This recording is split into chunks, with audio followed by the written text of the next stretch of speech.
Bonsoir, bonsoir. Soyez bénis dans le nom de Jésus-Christ. Ce soir, nous allons encore être bénis dans la parole de Dieu. Nous serons bénis encore dans la parole de Dieu ce soir. Ok, donc, vraiment, si vous pouvez partager,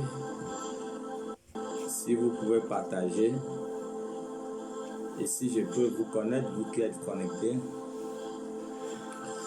partagez. Nous serons bénis ce soir. Nous serons bénis ce soir par la parole de Dieu. Nous serons bénis ce soir par la parole de Dieu. Est-ce que vous pouvez partager? Nous avons beaucoup de choses à parler. Partagez.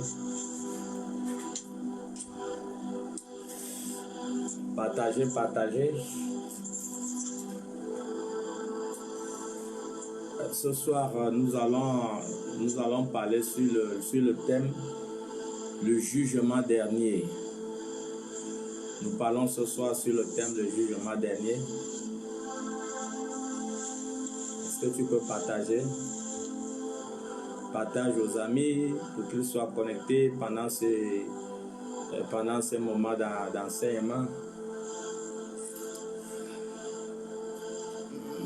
Oui, partagez, j'attends pour que vous puissiez partager. J'attends pour que vous partagez. Nous parlons sur le thème ce soir, le jugement dernier. Je voudrais que quelqu'un prenne son bic. Si tu peux prendre ton bic, tu prends aussi ton cahier. J'ai l'assurance d'une chose, que le Seigneur va te bénir ce soir. Le Seigneur va te bénir ce soir à travers sa parole. Donc, partage. Est-ce que tu es là? Tu es connecté? Est-ce que tu es connecté?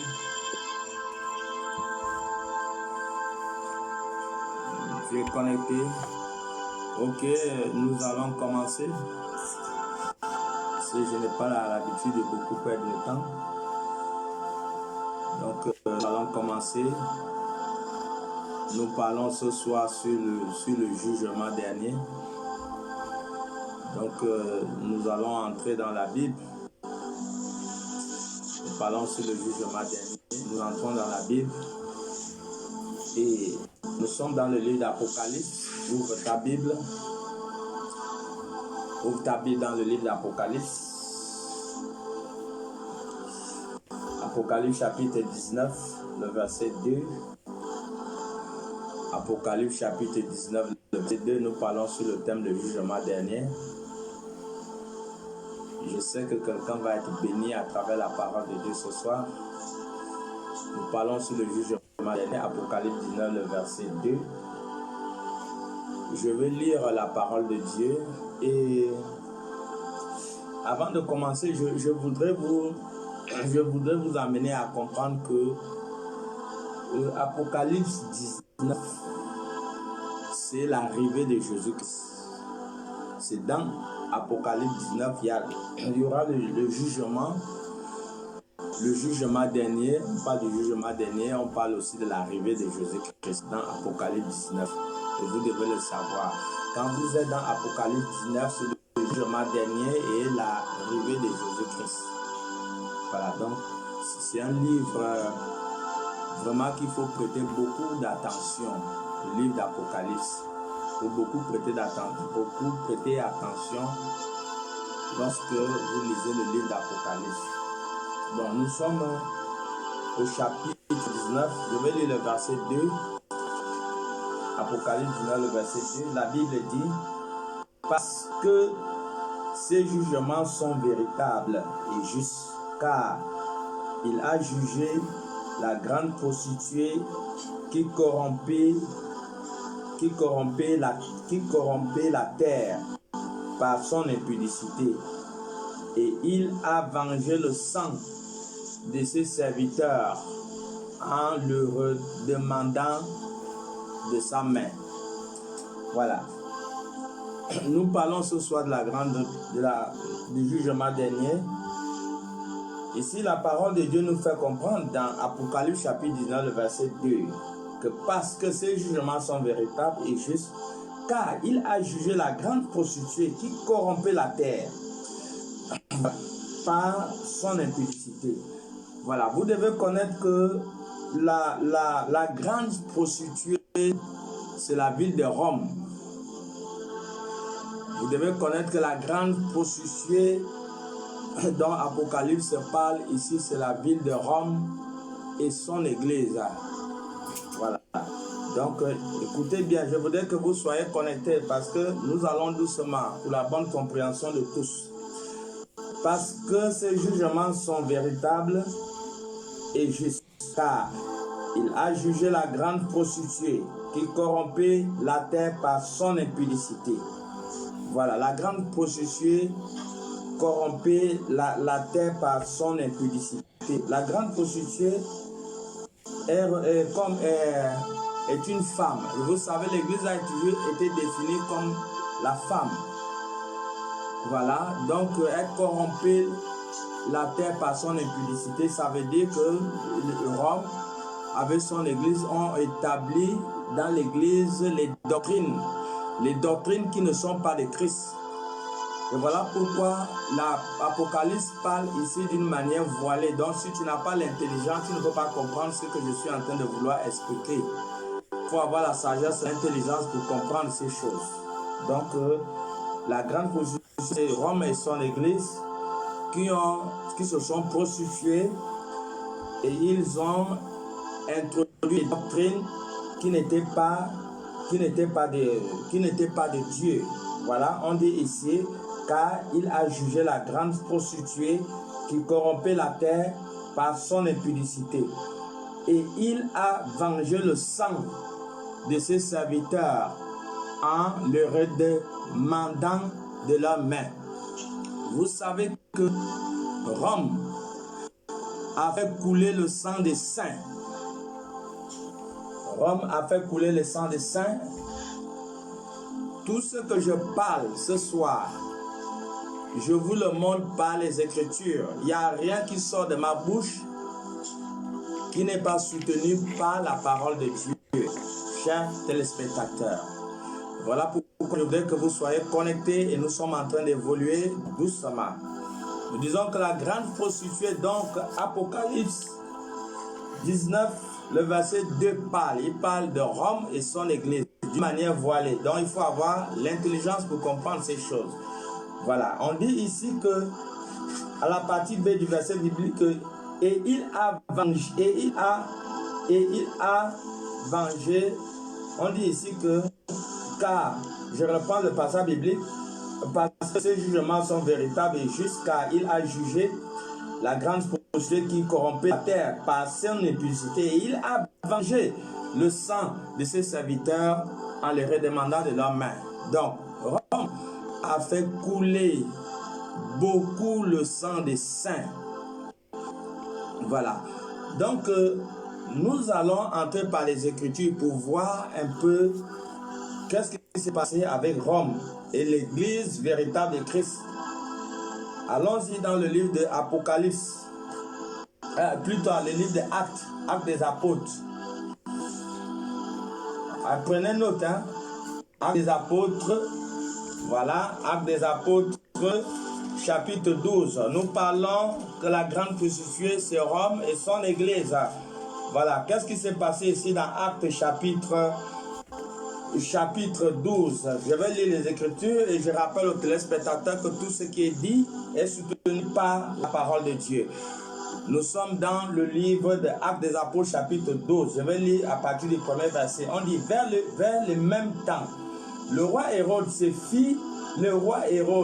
mis à maltraiter quelques membres de l'église. Et il fit mourir par l'épée Jacques, frère de Jean. Vous voyez? Il fit mourir par l'épée. Jacques, frère de Jean. Voyant que cela était agréable aux Juifs, il fit encore arrêter Pierre. C'était pendant le jour de pain sans levain. Nous voyons ici, on parle d'Hérode. Qui était Hérode? Hérode était le gouverneur de la Judée. Comment Hérode est arrivé au pouvoir? À l'époque, ce sont les prêtres. Donc après la construction du deuxième temple de Jérusalem par Esdras et tous ses frères, Josué et tous ceux qui ont construit le deuxième temple, ce sont des prêtres qui gouvernaient Jérusalem. Maintenant, Rome s'est levée. Rome est venue enlever le pouvoir, à détruire ce gouvernement des prêtres qui gouvernaient Jérusalem, et Rome a établi Hérode. Rome a établi Hérode pour garder sa souveraineté, pour garder son pouvoir sur le peuple juif. Et c'est comme ça que Hérode avait été établi par Rome. Et c'est ce même Hérode qui gouvernait avec le pouvoir de Rome qui s'est mis à tuer les disciples. Il a tué Jacques. Il a fait mettre Pierre en prison. Vous voyez, il s'agissait de Hérode qui faisait cela, qui a été établi par le gouvernement de Rome. Voilà, ça ne s'est pas arrêté là. Les Romains ont continué à persécuter l'église de Christ. Pendant la période de Néron, Néron était un Romain.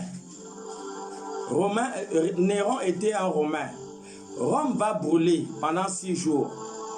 Néron, voyant que le peuple l'accusait à cause de l'incendie qu'il y a eu à Rome, il a détourné la chose pour attribuer l'incendie aux chrétiens. Il s'est mis à persécuter les chrétiens. Néron prenait les chrétiens, les attachait sur des arbres de son jardin et il allumait le feu sur les chrétiens. Quand le feu l'a brûlé, le feu l'a servait de lampadaire au jardin de Néron. Les chrétiens étaient donnés aux chiens. Ils étaient donnés aux bêtes sauvages. Les chrétiens étaient tués sans miséricorde sur le pouvoir de Néron. Cette affaire se passe entre l'an 64 et l'an 68. Pendant la grande persécution de Néron, Pierre va connaître la mort. L'apôtre Paul va connaître la mort entre 64 au 1er siècle et 68. Pierre va être crucifié et Pierre va dire qu'il n'est pas digne de se crucifier comme son maître. Donc Pierre a demandé qu'on lui tourne la tête en bas et les pieds en haut. Et c'est comme ça que Pierre a été tué. Le grand apôtre Paul, les Romains l'ont coupé la tête. Le grand apôtre Paul que vous connaissez, c'est comme ça qu'il a été tué par les Romains. Ce sont des Romains qui l'ont tué. Il est mort entre l'an 64 et l'an 68. Ce n'est pas fini. Il y a une autre grande persécution qui déclenche. C'est l'empereur Domitien. L'empereur Domitien prend son règne entre l'an 81 et l'an 96. Il s'est mis à persécuter les chrétiens. Nous devons comprendre que Domitien était un empereur romain. Et nous voyons que pendant cette période, les chrétiens étaient véritablement persécutés. À cause de quoi? Parce que ils voulaient construire Jupiter. Ils voulaient construire Jupiter et c'est comme ça qu'ils voulaient que les Juifs, les chrétiens puissent s'associer à cela. Et comme les chrétiens n'ont pas voulu s'associer, c'est à cause de cela qu'il s'est mis à persécuter les chrétiens. Donc c'est suite à cette persécution que l'apôtre Jean va se retrouver à l'île Patmos entre l'an 81 et l'an 96, où il va recevoir le livre, les paroles du livre d'Apocalypse. Donc, c'est exactement dans cette période que l'apôtre Jean, à l'île Patmos, va recevoir les paroles du livre d'Apocalypse pendant la grande persécution de l'empereur Domitien. Nous devons comprendre comment est-ce que le sang des disciples, les disciples de Jésus-Christ, brûle sur la tête de Rome. Nous voyons comment le sang des disciples, nous avons vu tout à l'heure, nous avons lu Actes chapitre 12, comment Hérode a persécuté les chrétiens, les disciples de Jésus, comment il a fait mourir Jacques. Nous avons vu pendant la grande persécution de Néron, comment l'armée romaine comment est-ce qu'ils ont persécuté les chrétiens pendant cette période. Et donc l'apôtre Pierre va devoir retrouver la mort. Et l'apôtre Paul aussi va devoir trouver la mort pendant cette persécution. Donc je disais entre l'an 64 et l'an 68, l'apôtre Pierre va se trouver digne de ne pas mourir comme son Seigneur Jésus-Christ. Et il va dire qu'on puisse le crucifier, la tête en bas et les pieds en haut. Vous voyez? Et l'apôtre Paul, ils l'ont égorgé carrément. Ils l'ont égorgé carrément pendant cette grande persécution de Néron. Nous voyons comment le sang des chrétiens, les sangs des chrétiens brûlent vraiment sur la tête, vraiment sur la tête de Rome, le sang des disciples de Jésus. Et Jésus lui-même, vous avez vu comment les soldats romains, comment les Romains l'ont bastonné. Ils l'ont bastonné comme on n'a jamais frappé sur quelqu'un. Vous avez vu, on l'a bastonné comme on tape une viande. Vous avez vu comment ils l'ont traité, Jésus-Christ. Voilà. Donc, ça ne s'est pas arrêté là. Lorsque le règne de Domitien était terminé, nous voyons toujours au 1er siècle, l'armée romaine va se lever conformément à la prophétie, parce que nous avons dit ici dans le livre de Daniel, nous avons dit ici dans le livre de Daniel, dans Daniel chapitre 9, Daniel chapitre 9, nous avons dit ici que il y a un chef qui va se lever pour pouvoir détruire la ville. Dans Daniel 9, le verset 26, nous avons dit: après les 62 semaines, un oint sera retranché et il n'aura pas de successeur. Le peuple d'un chef qui viendra détruire la ville et le sanctuaire, et sa fin arrivera comme par une inondation. Vous voyez, c'est bien écrit ici, Daniel 9, le verset 26, que le peuple d'un chef qui viendra détruire la ville et le sanctuaire. Et nous avons vu, lorsque l'armée romaine s'est levée pour attaquer Jérusalem, Jérusalem était barricadée et fermée. Ils ont assiégé tout Jérusalem pendant une période. Personne ne pouvait entrer ni sortir. La nourriture qui pouvait servir à des Juifs pendant longtemps a été brûlée. Les brèches ont été faites. L'armée romaine est entrée dans la muraille. Ils se sont mis à massacrer les Juifs. Ils ont massacré les Juifs. Il y a eu 1,1 million morts. 1,1 million morts. Je crois qu'il y a eu 97 personnes qui avaient été amenées captives. Donc, les Romains ont tué 1,1 million morts juifs pendant cette guerre au 1er siècle, exactement en l'an 70. Vous voyez comment ils sont entrés dans le temple. Selon l'histoire, quand vous lisez l'histoire, c'est vraiment effrayant. Tout le temple était rempli de sang. Tout le temple était rempli de sang. Exactement comme Daniel a dit. Daniel a dit dans Daniel 9, le verset 26, que le sanctuaire aussi sera détruit. Ils ont détruit le temple. Donc, vous voyez combien de fois Rome a fait du mal aux Juifs, comment Rome a tué les disciples de Jésus-Christ, comment Rome a tué la personne de Jésus-Christ. Et nous voyons que là, véritablement, il y a un problème. Et chapitre 19, l'Apocalypse chapitre 19 que nous avons lu. À partir de maintenant, je vous ai relaté l'histoire. Maintenant, vous pouvez bien avoir la compréhension maintenant du passage biblique où il dit « Parce que ces jugements sont véritables et justes, car il a jugé la grande prostituée qui corrompait la terre par son impudicité. » Est-ce que nous voyons? Nous voyons ici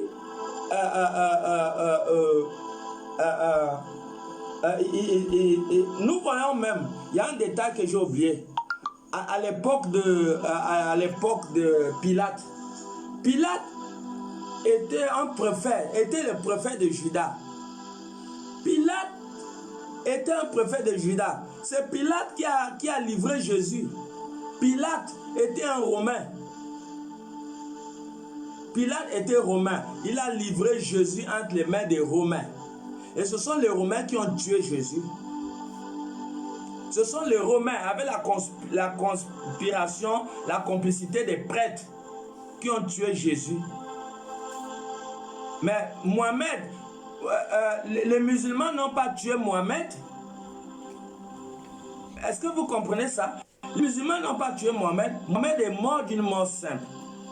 Mais Rome, comment Rome peut tuer son maître? Et Rome à l'église, essaie de voir ce que ça fait dans la tête. Pilate était un Romain. Et c'est Pilate qui a livré Jésus entre les mains des Romains et des prêtres. Et ils l'ont tué. Donc le sang des saints brûle sur la tête de Rome. Voilà pourquoi maintenant, à base de tout cet ensemble de choses que vous recevez, vous pouvez maintenant comprendre Apocalypse chapitre 19, le verset 2, que je relis encore. Parce que ces jugements sont véritables et justes, car il a jugé la grande prostituée qui corrompait la terre par son impudicité. Je vous ai dit dès le départ que Rome a établi une doctrine qui n'est pas biblique. Et l'église de Rome a établi une doctrine qui n'est pas biblique. Voilà pourquoi cette église est constituée comme une église impudique. Vous voyez, comme une église impudique. Et ici on dit qu'il a vengé le sang. Vous voyez, je reprends. Parce que ces jugements sont véritables et justes, car il a jugé la grande prostituée qui corrompait la terre par son impudicité. Et il a vengé le sang de ses serviteurs en leur demandant sa main. Vous voyez maintenant? Donc, ici, c'est l'ange à l'île Patmos qui est en train de donner cette révélation à l'apôtre Jean. Il est en train de donner cette révélation à l'apôtre Jean. Ça, c'est une vision que Jean a reçue à l'île Patmos entre l'an 81 et l'an 96 au 1er siècle. Vous voyez? Donc, Rome qui a le sang des saints sur sa tête, le ciel a déjà programmé sa destruction. Je vous ai dit que je ne parle pas, même si on prend la Bible de l'Église catholique, vous allez voir que ce que je dis là, c'est écrit dans la Bible. Mais ce sont des choses qui sont cachées. Vous devez entrer dans les profondeurs pour que ces choses puissent vous être déchiffrées d'une manière à bien les comprendre. Vous voyez? Donc, Avant l'arrivée de Jésus-Christ, l'une des choses qui sera faite, c'est l'un des événements qui va avoir lieu, c'est la destruction de Rome. Et vous voyez que la destruction de Rome a été prédite non seulement par l'ange à l'île Patmos lorsqu'il parlait à l'apôtre Jean, mais la destruction de Rome a été prédite par Daniel. Donc, allons-y maintenant dans le livre de Daniel. Je répète, je suis en train de parler ce qui est écrit. Je n'invente rien. Et voilà pourquoi ce que je dis, je le confirme par la parole de Dieu. Et maintenant, nous repartons maintenant dans la prophétie de Daniel. Vous devez savoir que lorsque Daniel va entrer dans un jeûne de 21 jours, Dieu va envoyer l'ange Gabriel. Donc, quand vous voyez les paroles qui sont dans le livre de Daniel, chapitre 9, c'est l'ange Gabriel qui est en train de parler ces paroles que nous allons lire. C'est l'ange Gabriel qui donne le message à Daniel. Parce que dès le premier jour, lorsque Daniel est entré au jeûne, l'ange Gabriel a été retenu dans le ciel par l'ennemi. Il fallait que l'ange Michael vienne intervenir.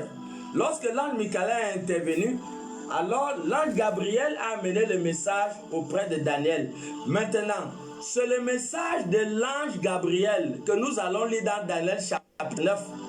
Bon, voilà pourquoi Daniel chapitre 9, allons-y. Et si possible, on peut commencer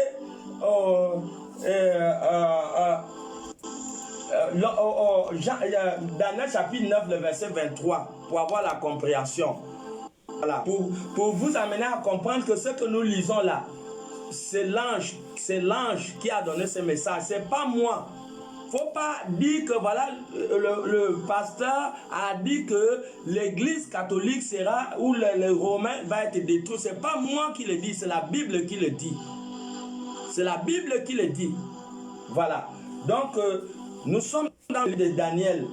Daniel, chapitre 9. Nous commençons à partir du verset 23. Chers téléspectateurs, tout le monde, soyez connectés. Voilà, Daniel 9, à partir du verset 23. C'est l'ange Gabriel qui parle. Il dit, à partir du verset 23, Daniel 9, à partir du verset 23, il dit, lorsque tu as commencé à prier, la parole est sortie, et je viens pour te l'annoncer, car tu es un bien-aimé. Sois attentif à la parole et comprends la vision. Tu vois? Voilà, il dit comprends la vision. Voilà. Au verset chers téléspectateurs, nous allons reprendre parce que je voudrais faire sortir l'endroit où l'ange Gabriel est mentionné. Donc, nous reprenons la lecture. Nous sommes dans le livre de Daniel. Nous allons lire à partir du verset 21. Daniel 9, à partir du verset 21.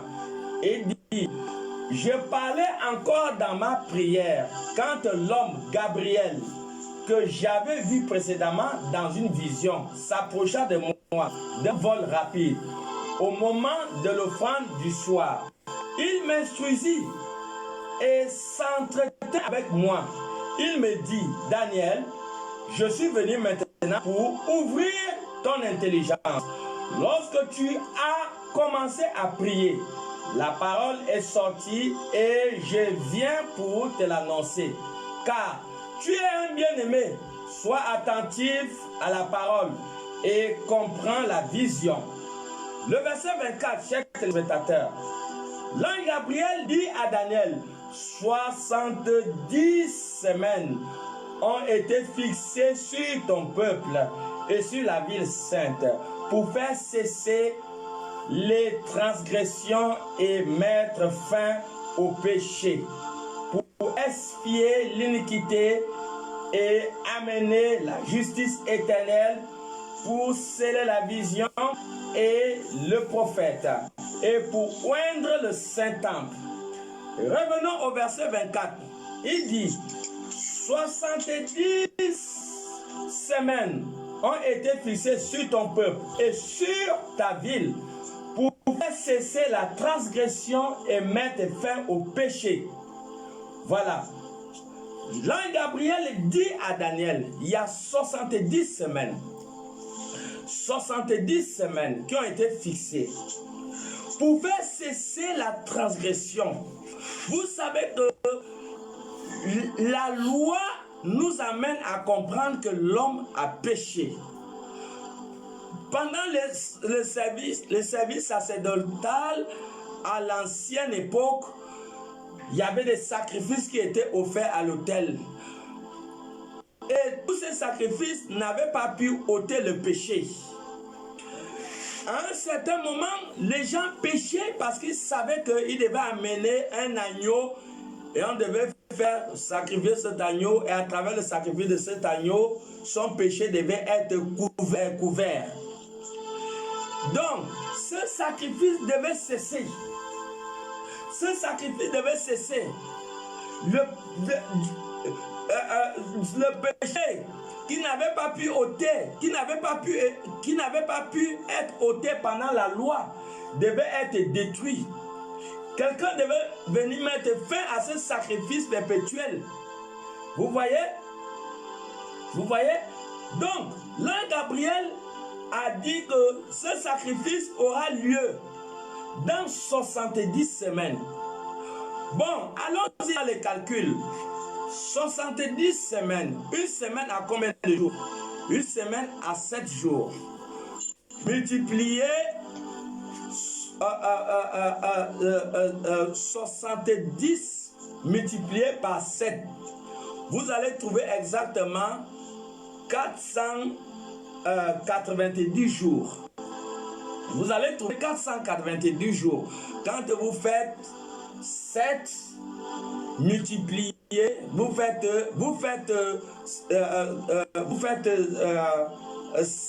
70 multiplié par 7, vous allez trouver 490 jours. Donc 490 jours avaient été déclarés par l'ange Gabriel pour cesser le péché perpétuel. Il dit ici,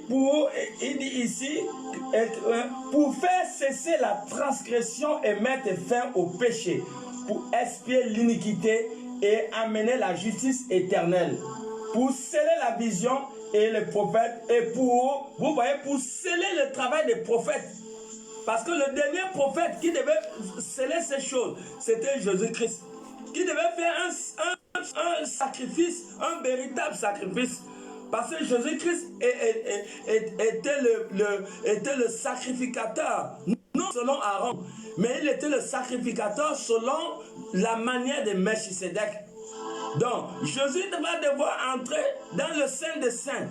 Jésus va entrer dans le Saint des Saints, non avec le sang des boucs, mais il va entrer avec son sang pur, pour mettre fin au péché perpétuel, pour mettre fin à la transgression de la loi.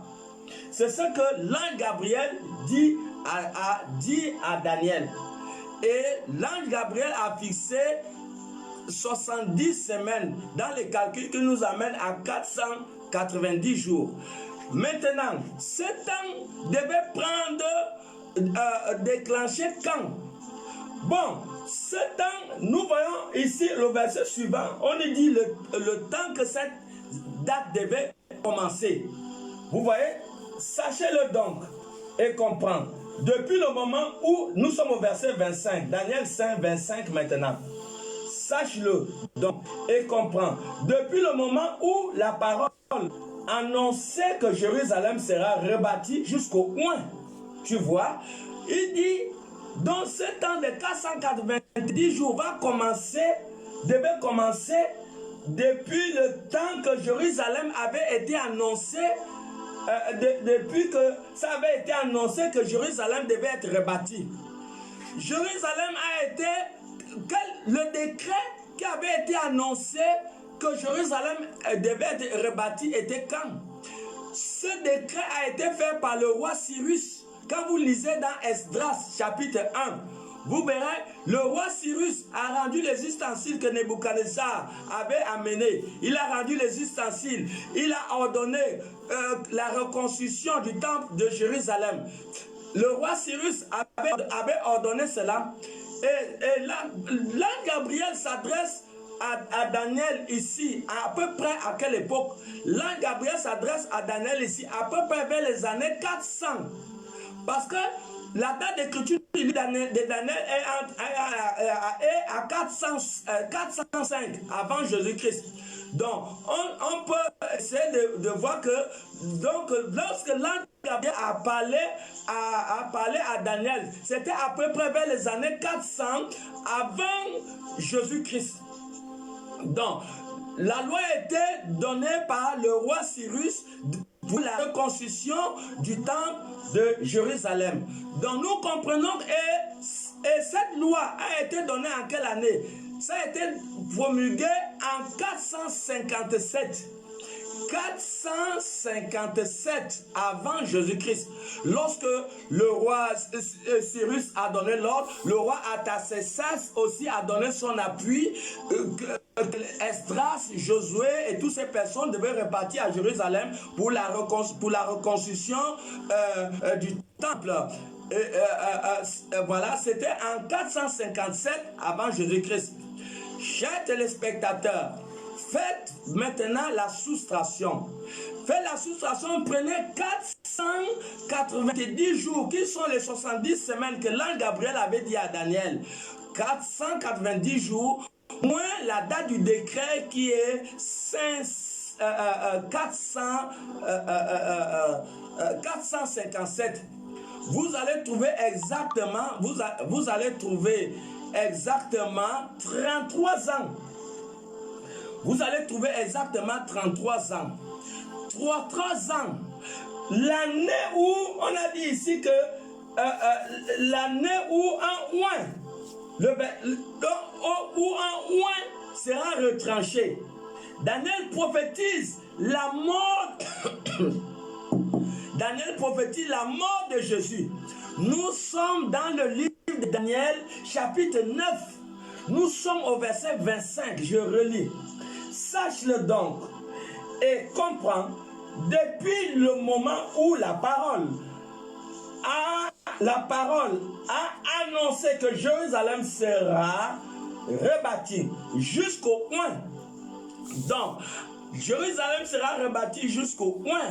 Donc, entre le temps de la reconstruction du deuxième temple et la crucifixion de Jésus-Christ jusqu'au point, au conducteur, il y a 7 semaines dans 62 semaines, les places et le fossé seront rétablis, mais à des temps fâcheux. Vous voyez, il dit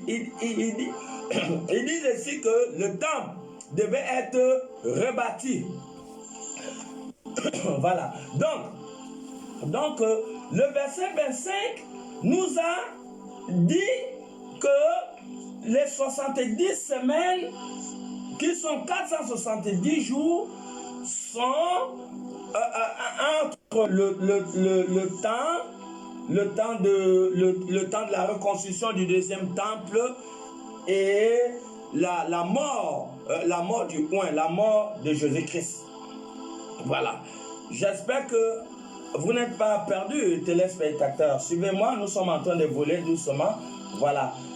Et maintenant, nous sommes au verset 26. Voilà. C'est l'ange Gabriel qui continue à parler à Daniel. Nous sommes au verset Daniel 9, nous sommes au verset 26. Il dit, après les 62 semaines, ne vous perdez pas, les 62 semaines sont un laps de temps qui sont liés aux 70 semaines. Donc, ne vous embrouillez pas, c'est la même période. Après les 62 semaines, un oint sera relâché. L'ange Gabriel dit encore à Daniel que après ce temps-là, les 62 semaines, ça veut dire les 70 semaines, un ange, un oint sera retranché. On parle déjà, l'ange prophétise déjà la mort de Jésus-Christ. Après les 62 semaines, un oint sera retranché. Et nous avons fait le calcul. 490 plus le temps de la promulgation du décret de la reconstruction du temple de Jérusalem qui était de 457, nous faisons 490 moins 487, nous avons trouvé 33 ans. Voilà. Donc, je continue à lire, nous sommes toujours au verset 26. Après les 62 semaines, un oint sera retranché.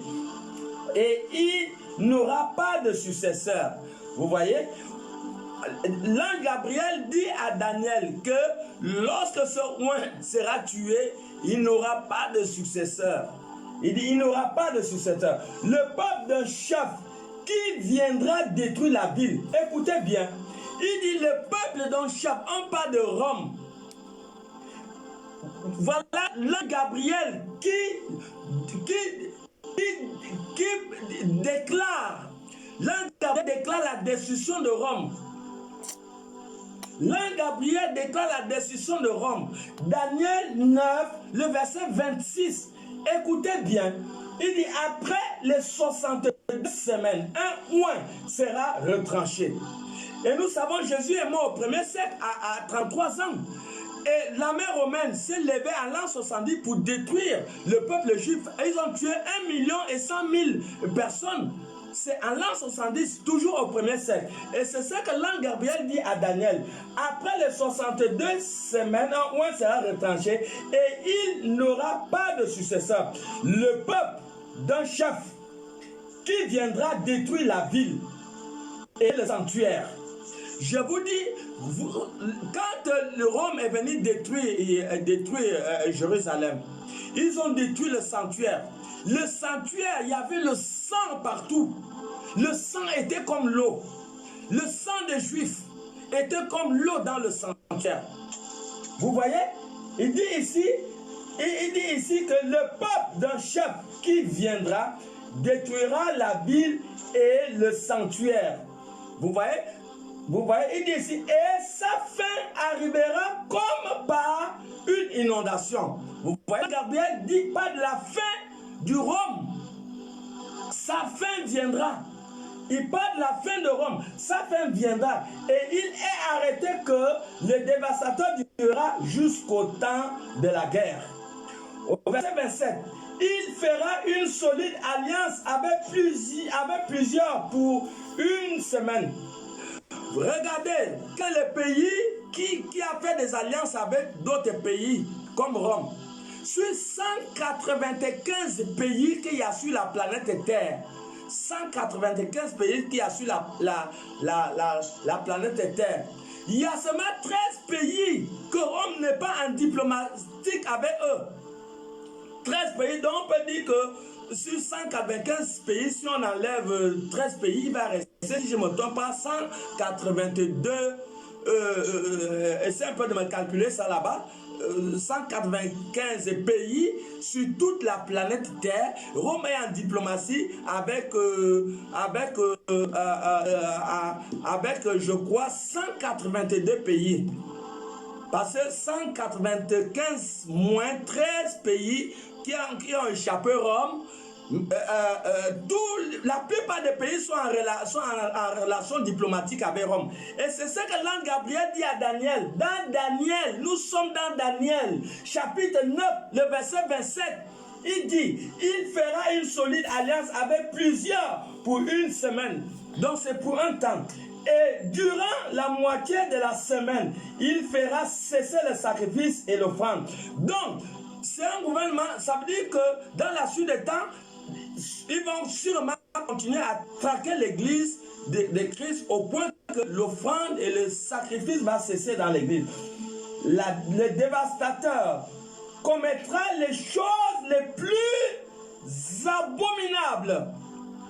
Le dévastateur commettra les choses les plus abominables jusqu'à ce que la ruine Et ce qui a été résolu fonde sur les dévastateurs. Vous voyez, l'ange Gabriel déclare encore ici la ruine de Rome.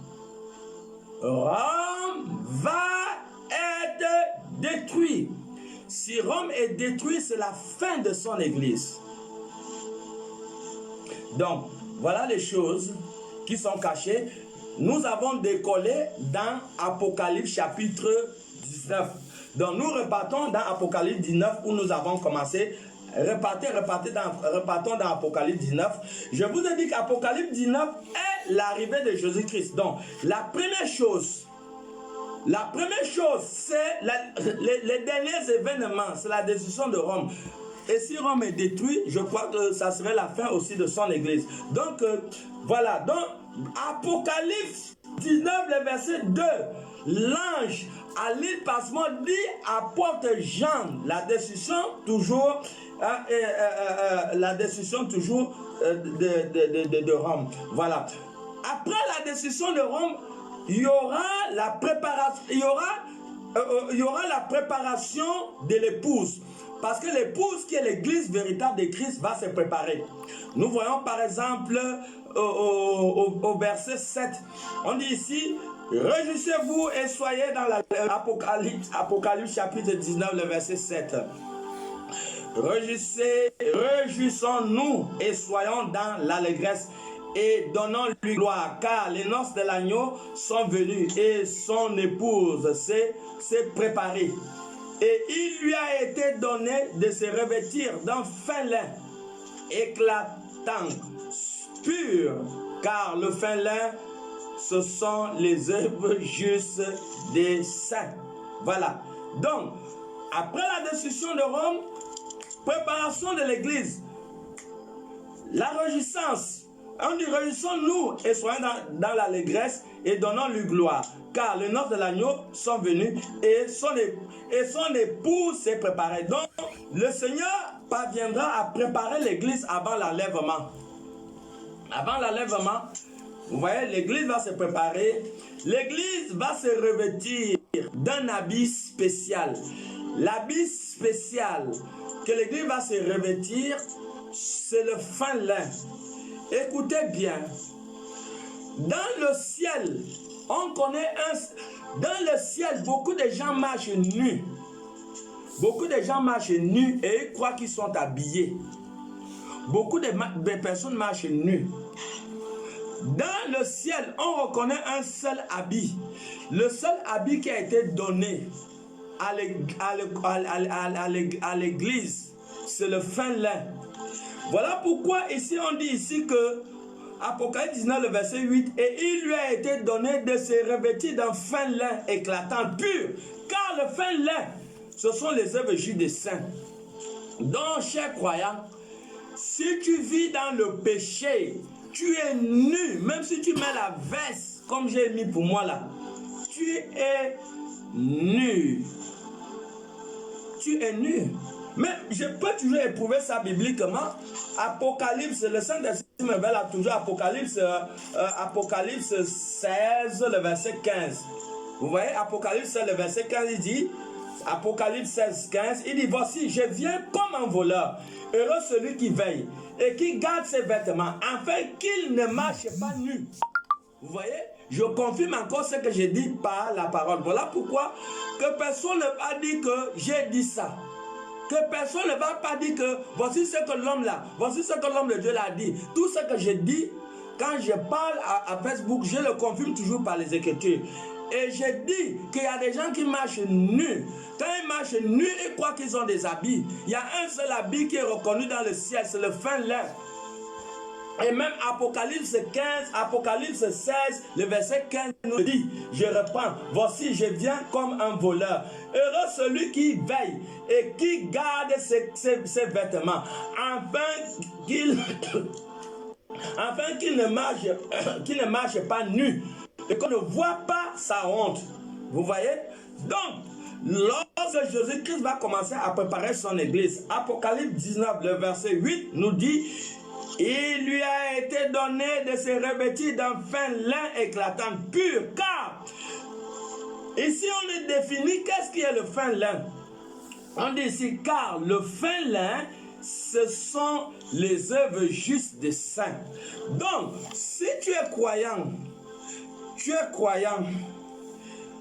déjà, la plupart des personnes qu'on va demander, est-ce que tu pries? La personne va dire, oui, j'ai pris, je suis chrétien.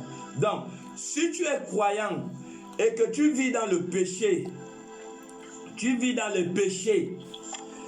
le seul habit qui est reconnu dans le ciel, c'est le fin lin.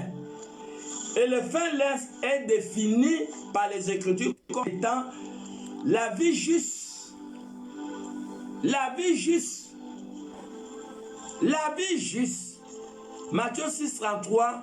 Cherchez d'abord le royaume des cieux et la vie juste. Et tout ce que vous avez besoin vous sera donné. Donc la vie juste fait en sorte que tu puisses avoir des habits. Le fin lin, c'est blanc. Et le fin lin est reconnu dans le ciel comme des personnes qui sont du royaume de Dieu. Je reprends. Si tu veux avoir les habits pendant que tu vas au travail en ville, tu vas au marché, il ne faut pas aller au marché nu.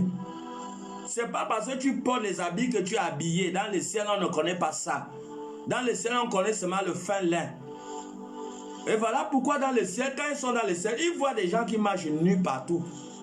Dans le ciel, on connaît un seul habit, c'est le fin lin. Le fin lin, c'est des œuvres justes. Pratiquer la justice. Abandonner celui qu'on appelle le péché. Le péché est mortel. Le péché est sucré, mais il est mortel. Abandonner le péché et pratiquer la justice. Quand tu pratiques la justice, tu es automatiquement habillé du fin lin qui te qualifie d'être citoyenne du royaume. Tu as l'identité du royaume. Tu as la nationalité du royaume de Dieu. Et tu es qualifié pour être enlevé lorsque Jésus va venir pour prendre son église. Aucune personne qui est nue ne va pas aller au ciel. Ma soeur, dans le ciel, il n'y a pas de gens qui sont nus. Hein? Donc, si toi, tu continues à marcher nu dans la route, tant pis pour toi-même. Hein? Mon frère, tu vas au travail, tu vas à l'école nu, toi-même là-bas. Oh. Moi, je sais le seul vêtement qu'on porte, c'est le fin lin. Et le fin lin, c'est quoi? C'est la vie juste. Frère, c'est la vie. Si tu es dans le péché, ça veut dire que tu as un problème. Ça veut dire que tu n'as rien compris. Le péché tue. Si toi et moi, un jour, on va entrer dans la tombe, si Jésus n'arrive pas vite, c'est parce qu'un homme a commis le péché dans le jardin d'Éden. Adam et Ève. Le péché est mortel. Le seul diplôme que le péché donne, c'est la tombe et le cercueil. L'enfer, c'est le diplôme du péché. Donc ne joue pas avec le péché, mon frère, ma soeur. Éloigne-toi du péché pour que tu sois revêtu. Apocalypse 19. Voici les successions des événements. Premièrement, la destruction de Rome. Deuxièmement, la préparation de l'épouse qui est l'église. Troisièmement, le revêtissement des habits du fin lin. Voilà. Après cela, lorsque l'église sera prête, nous sommes au verset 11. Apocalypse 19, le verset 11. Les mystères de Dieu vont s'accomplir. Les mystères de Dieu vont s'accomplir. Nous voyons tous les événements bibliques, les prophéties bibliques, Daniel, les Jésus, tous les prophéties qui ont été faites se sont déjà accomplies. Alors, nous verrons, le ciel va s'ouvrir de l'Orient à l'Occident. Tout est verra. Jésus-Christ viendra au milieu d'une flamme de feu. Au milieu d'une flamme de feu avec de la puissance, avec des anges. Ça serait un phénomène terrible le jour-là. Et c'est ce qu'Apocalypse 19, le verset 11 nous dit. Puis j'ai vu les cieux ouverts et voici parut un cheval blanc. Celui qui le montait s'appelait fidèle et véritable. Et il juge et combat avec justice. Nous voyons donc j'essaie un peu de lire au verset 12. Et ses yeux étaient comme une flamme de feu. Sur sa tête étaient plusieurs diadèmes. Il avait un nom écrit que personne ne connaissait si ce n'est que lui-même. Et il était revêtu d'un vêtement teint de sang. Jésus viendra avec un vêtement rouge. Les anges tout autour de lui sont revêtus des chevaux. Les anges sont revêtus d'un fin lin, le même vêtement que les saints. C'est le même vêtement que les anges ont. Apocalypse 19, le verset 13. Et il était revêtu d'un vêtement teint de sang. Son nom est la parole de Dieu. Les armées qui sont dans le ciel le suivaient sur des chevaux blancs, revêtu d'un fin lin blanc pur. De sa bouche sortait une épée aiguë pour frapper les nations. Donc Jésus va frapper les nations. Il va frapper les nations. Il les pètera avec une verge de fer, et il foulera la cuve du vin de l'ardente colère du Dieu Tout-Puissant. Waouh!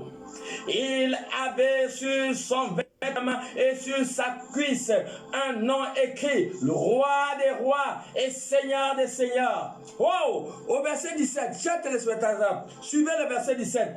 Et j'ai vu un ange puissant se tenant dans le ciel, dans le soleil, et il cria d'une voix forte, disant à tous les oiseaux qui volaient par le milieu du ciel, venez, rassasiez-vous pour le grand festin de Dieu, afin de manger la chair des rois, la chair des chefs militaires, la chair des puissants, la chair des chevaux et de ceux qui le montent, la chair de tout libre et esclave, petit et grand.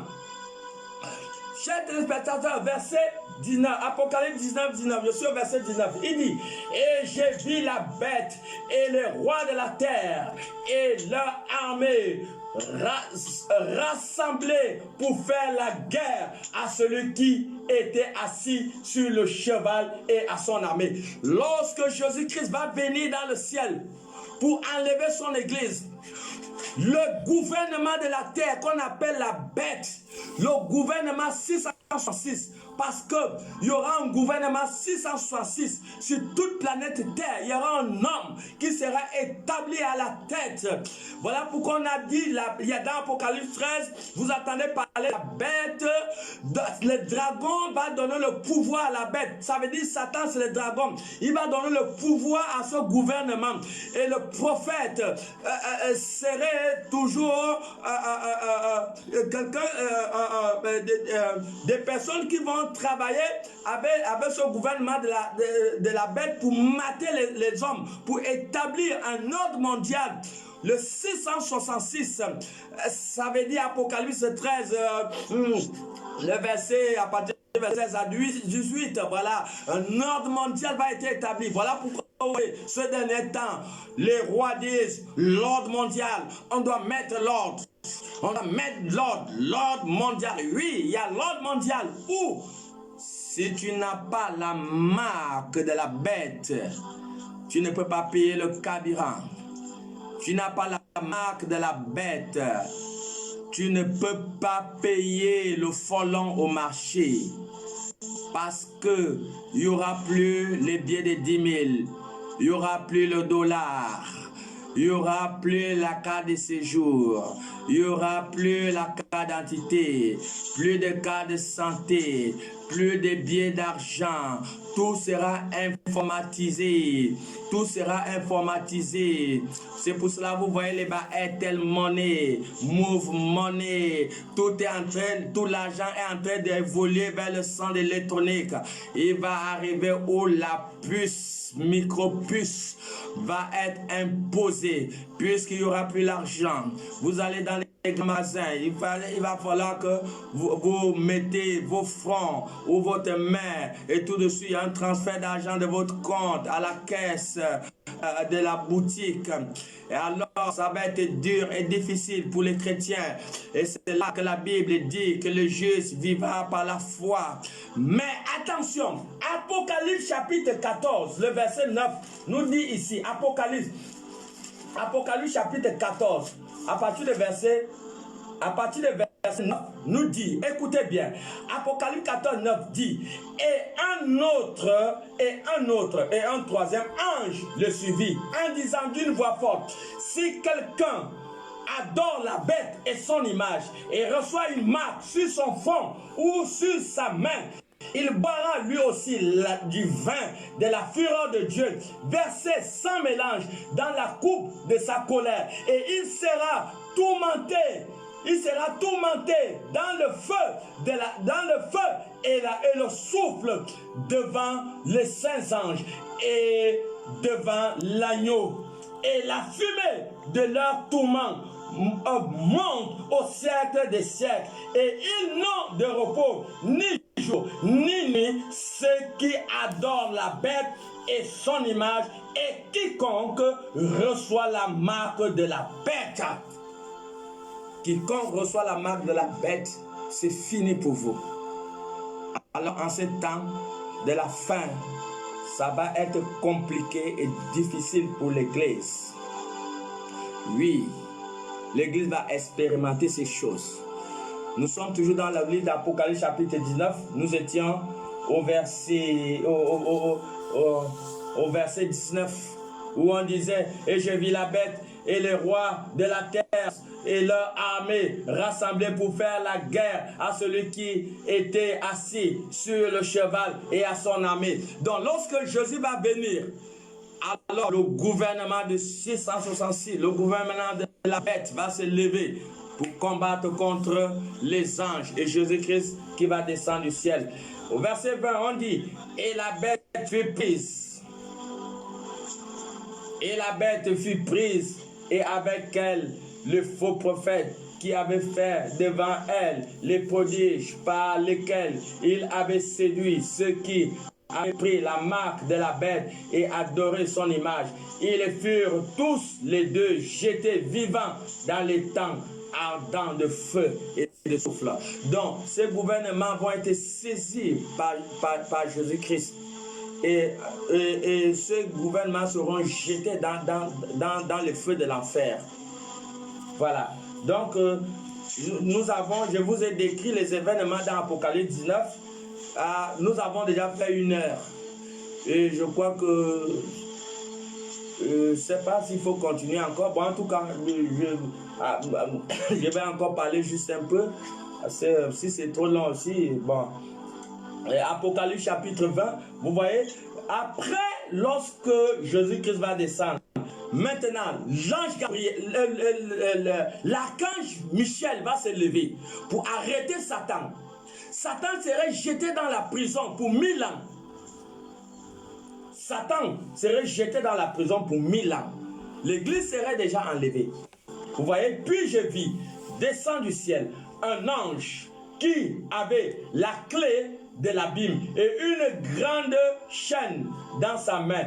Il saisit le dragon, le serpent ancien, qui est, nous sommes là à Apocalypse 20, nous sommes au verset 2, il saisit le dragon, le serpent ancien, qui est le diable et Satan, et il le lia pour 1000 ans. Vous voyez, Satan sera lié pour 1000 ans. Vous voyez, et au verset 3, et il le jeta dans l'abîme, ferma et scella l'entrée au-dessus de lui, afin qu'il ne séduise plus les nations jusqu'à ce que les 1000 ans fussent accomplis. Après cela, il faut qu'il soit délié pour un peu de temps. Donc, Satan sera délié pour un peu de temps. Il sera délié pour un peu de temps. Et après l'enlèvement, après, voilà pourquoi ici au verset, Apocalypse 20, Apocalypse 20, bon, vraiment, oh là là, bon, ok, je vais lire le verset 4, Apocalypse 20, le verset 4, pour avoir la bonne compréhension. Et je vis les trônes et ceux qui s'y assis furent donné le pouvoir de juger. Et je vis les âmes de ceux qui avaient été décapités à cause du témoignage de Jésus et à cause de la parole de Dieu. Et de ceux qui n'avaient pas adoré la bête ni son image et qui n'avaient pas reçu la marque sur leur front et sur leurs mains. Ils revinrent à la vie et ils régnèrent avec Christ pendant 1000 ans. Vous voyez, à l'enlèvement. Voilà pourquoi dimanche, quand j'ai prêché, je pouvais dire malheur pour les chrétiens qui vont rater l'enlèvement. Parce qu'il y aura deux résurrections. La première résurrection, quand le septième âge va sonner la septième trompette, tous les morts en Christ, ceux qui n'ont pas pris la marque de la bête, ils vont ressusciter. Ils vont régner avec Christ pour 1000 ans. Voilà. Voilà, ils vont régner avec Christ. C'est ce qu'on dit ici. Il revint à la vie et il régna avec Christ pendant 1000 ans. Vous voyez, ils vont régner avec Christ pendant 1000 ans. Mais tous les païens, les tueurs, les tueurs, les braqueurs, les voleurs, les criminels qui ont tué, qui ont fait de mauvaises choses, quand la septième trompette va sonner, ils ne vont pas entendre ça dans leur tombe. Ils ne pourront pas être ressuscités. Donc, les païens vont rester dans la tombe pendant 1000 ans. Ils seront dans la tombe. Voilà, Apocalypse 20, le verset 5. Je vais essayer d'aller un peu vite. Les autres morts ne revinrent point à la vie jusqu'à ce que les 1000 ans fussent accomplis. C'est la première résurrection. Vous voyez, Apocalypse 20, le verset 6 nous dit: heureux et saints ceux qui ont part à la première résurrection. La seconde mort n'a point de pouvoir sur eux, mais ils seront sacrificateurs de Dieu et de Christ, et ils régneront avec Christ pendant 1000 ans. Donc, heureux ceux qui vont être ressuscités. Donc, il ne faut pas mourir comme un voleur, comme un détourneur d'argent, de biens publics. Il ne faut pas mourir comme un impudique, comme une prostituée. Ne meurs pas comme un fornicateur ou un adultère. Tu meurs comme ça, tu es foutu. Quand Jésus vient, tu ne vas pas entendre le son de la trompette dans la tombe. Et tu vas rester dans la tombe pendant 1000 ans. La seconde résurrection, tous ceux qui vont quitter après les 1000 ans, il va y avoir une deuxième résurrection. Et ceux-là, ils vont passer directement au tribunal de Dieu. Au tribunal de Dieu. Bon, je crois qu'on va essayer d'évoluer un peu. Donc, lorsque les 1000 ans vont s'accomplir, ils vont libérer un peu Satan. Quand ils vont libérer Satan, au verset 7, Satan va vouloir venir dans le camp où il y aura des enfants de Dieu. C'est ce qu'Apocalypse, le verset 7 nous dit. Quand les 1000 ans seront accomplis, Satan sera relâché de sa prison et il sortira pour séduire les nations qui sont aux quatre coins de la terre, Gog et Magog, afin de les rassembler pour la guerre. Leur nom est comme le sable de la mer. Verset 9. Et ils montèrent sur la surface de la terre. Ils investirent le camp des saints et la ville bien-aimée. Mais un feu descendu du ciel et les dévora. Vous voyez? Voilà comment est-ce que Dieu va faire descendre le feu du ciel et va dévorer toute la terre. Dans 2 Pierre 3, le verset 7, vous allez voir, c'est écrit dedans que la terre d'à présent est réservée pour être consumée par le feu. Voilà, donc Apocalypse 20, le verset 12, vous avez le jugement. Le jugement, le jugement dernier. D'abord, Apocalypse 20, le verset 11. Voilà, le Apocalypse 20. Le verset 11 dit: puis j'ai vu un grand trône blanc et celui qui était assis dessus. La terre et le ciel s'enfuirent devant sa face et il ne fut plus trouvé. Voilà. Donc, lorsque Dieu va consumer Satan, et tout, la terre va être consumée par le feu. La terre d'à présent. La terre d'à présent, le ciel, les astres, les planètes, la lune, le soleil, toutes ces choses, la planète Terre va être consumée par le feu. 2 Pierre 3, 7 le dit. Apocalypse 20, le verset 7 à 8 nous a dit que quand le diable va venir dans le camp des enfants de Dieu, ce feu va descendre du ciel et ça va tout consumer. Après cette succession d'événements, la dernière chose, ce qui sera fait, la terre sera enlevée, l'ancienne terre, et le ciel et tout sera enlevé. Dans Apocalypse 21, vous allez voir qu'il y a eu une nouvelle terre et un nouveau ciel. Il y a eu une nouvelle terre et un nouveau ciel. Voilà. Donc, le verset 12, c'est le jugement. c'est le jugement. On dit sur l'Apocalypse, le verset 12, il dit, et j'ai vu les morts, les grands et les petits, qui se tenaient devant le trône. Des livres furent ouverts et un autre livre fut ouvert. Celui qui est le livre de vie, et les morts furent jugés selon leur œuvre, d'après ce qui était écrit dans leur livre. Donc tous les païens ont chacun son procès verbal. Chaque païen a son procès verbal. Chaque païen a son procès verbal. Donc quand ils vont passer devant le tribunal de Christ, ils seront devant le tribunal de Christ, chacun avec leur procès verbal. Donc on lira par rapport à ce qui est dans leur procès verbal. C'est ça qui sera, leur condamnation sera lue comme exactement vous voyez au tribunal. Mais les saints, tout leur nom est écrit dans le livre de vie. Dans le livre de vie. Mais les saints ne vont pas passer par le jugement. Les saints ne passeront pas par le jugement. Voilà, et je continue à confirmer ce que je dis par les Écritures. Les saints ne passeront pas par le jugement, et l'apôtre Jean nous a dit cela dans Jean chapitre 5, le verset 24.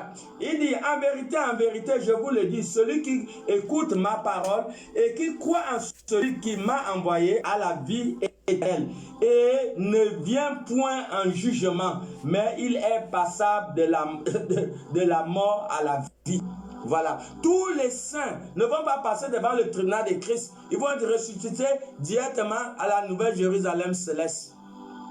Donc, chers téléspectateurs, peut-être pendant que j'ai parlé, j'ai offensé un cœur, j'ai offensé quelqu'un par rapport à ce qui a été dit, mais ce n'est pas moi qui ai parlé, je n'étais qu'un interprète de ce qui a été lu dans la Bible. Excusez-moi, vraiment que le Seigneur vous bénisse et bonne soirée à tous. Nous sommes de l'église La Mission et nous avons un culte puissant le dimanche prochain. Nous invitons des personnes à y venir. Ne manquez pas vraiment et que le Seigneur vous bénisse.